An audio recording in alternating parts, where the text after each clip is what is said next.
Today's topic is for any Christian executive out there who has battled with their ego, and we're in the studio here with Chris Pfeiffer. And Chris, you have been an executive, you've been in these shoes, you have a lot to speak to this, so before we get to your points, tell us just a little bit about your background.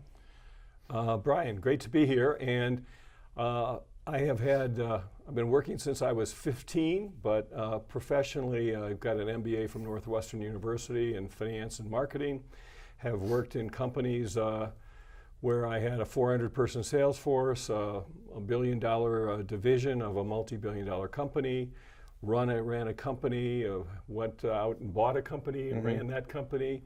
It was a couple $100 million, 800 great associates there.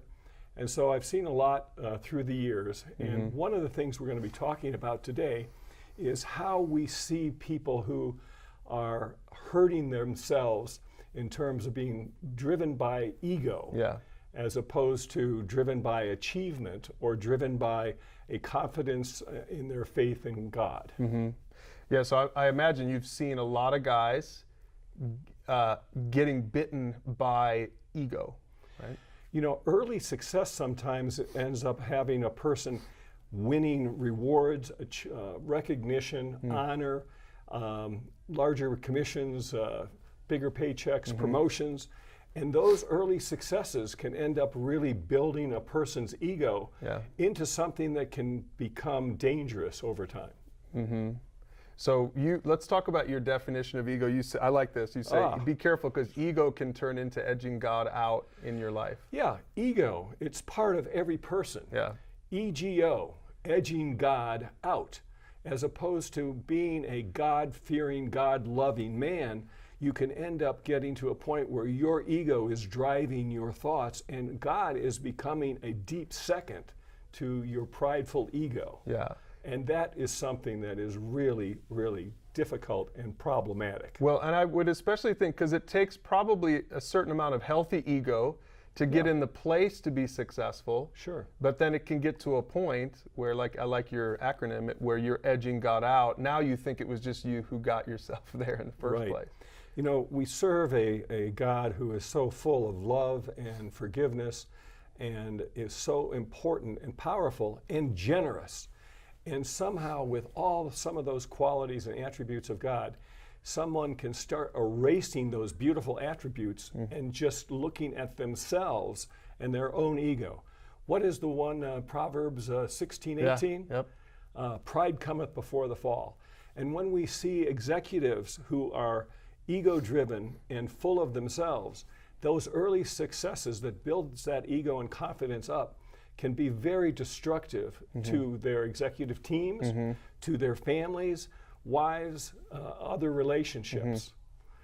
In fact, there's a statement that says when somebody is so prideful that they can walk in a room and everybody in the room can get sick while that person feels healthier and happier. Yeah, that's good.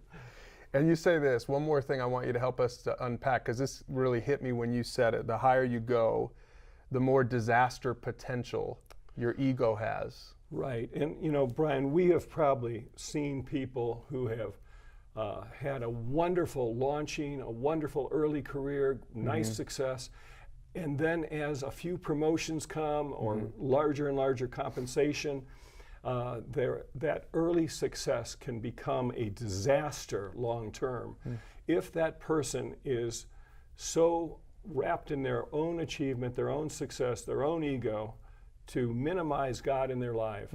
And with that comes problems with children, relationships with wives, social relationships, and it can also be very destructive at higher levels of management where people say, hey, I know he's good, but he's just such a pain, and he's so full of himself that we just don't want him on the team. Yeah, so even in the workplace, the place where you're the man, pretty soon if your head gets too big, they don't even want you there anymore. You know, it's like people sometimes don't realize that as the corporate pyramid gets thinner and thinner at the top, interpersonal qualities are important. And when a person is so ego-driven and prideful, he can end up giving off a vibe that people don't want to work with him, don't want to hire him, don't want to promote him anymore. He's achieved that Peter principle. He is now, rotten meat. He is no longer appreciated like he was. Yeah. And so that early success can turn into a long-term disaster unless you can tame that ego. And the best way to tame that ego is to build your faith and confidence up with God. Yeah. And think back on the time that you built that relationship with God, the time that you were in a Bible study, a church school or program, your frequency of attending church activities. And all those things are building your relationship and holding your relationship with God. And there are people who just drift away. Drift away, and that drifting is what's going to cause long-term problems. Yeah, that's such great wisdom, Chris. You've given us some great stuff to think about. So if you're watching this with a group or with a mentor, use those questions below and talk about how to battle ego, especially in the workplace. For you executives, remember to put Christ first, humble yourselves before the Lord, and He will lift you up.